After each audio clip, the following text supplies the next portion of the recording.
Aliyer Bey!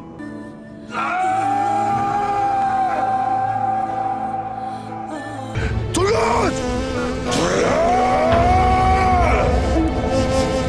Osman!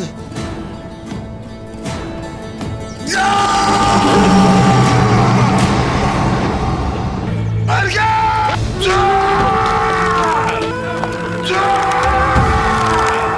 Buranın uç beyi benim. Burada nizam da benim, töre de benim. Burada devlet benim. İkiniz de beni iyi dinleyesiniz.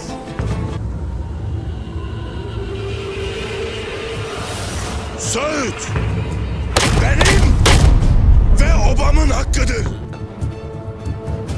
Bizden öğreneceğiyse yalnız şu olacak. Hak geldi, batıl zahil oldu. Hainler için yaşasın cehennem.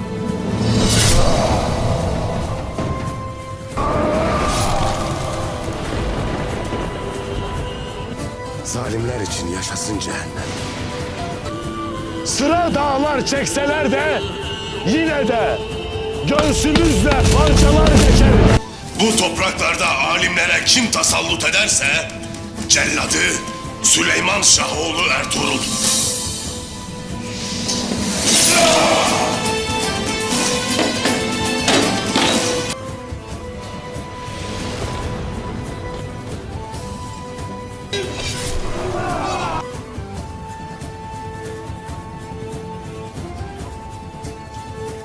Haydır Allah!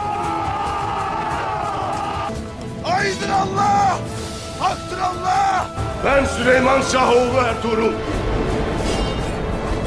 Tüm alemi cihan bilsin ki rızkıma tasallut eden köpek cezasını çeker. Söz vardır, savaş bitirir. Ben ölsem de dava ölmez. Bu dava Allah'ın davasıdır. Dişe diş, kana kan. İntikam! Şan senin olsun. Şehadet bize yeter. Düşmanımız kudretli olsun ki yiğitliğimiz meydana çıksın.